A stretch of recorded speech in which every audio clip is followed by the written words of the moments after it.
नमस्ते प्रणाम, मैं किशोर लाल यादव और मैं हूँ आकांक्षा पुरी।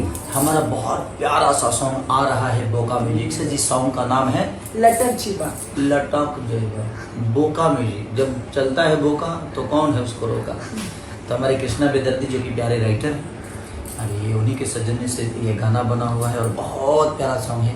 आप लोगों को 2008 और 2009 की याद आएगी इस गाने में। और आकांक्षा जी ने हमारी भोजपुरी के नाम के भी इन्होंने इतना प्यारा और इतने सहमत से काम किया है और इतनी ऊर्जा से काम किया है कि बहुत कम ऐसे एक्टर मिलते हैं जो कि अपने काम को एंजॉय करते हैं। और आकांक्षा जी ने पूरे उस गाने को एंजॉय किया है। तो उस गाने से जितने भी जुड़े हुए हैं हमारे लोग हैं, राइटर हों, हमारे म्यूजिक डायरेक्टर से लेकर हमारे को एक्टर से लेकर हमारे क्रू मेंबर तक, कैमरामैन से लेकर डायरेक्टर से लेकर उनके साथ रहने वाले हमारे मेकअप दादा से लेकर स्पॉट बॉय तक, सबने बहुत मेहनत किया है।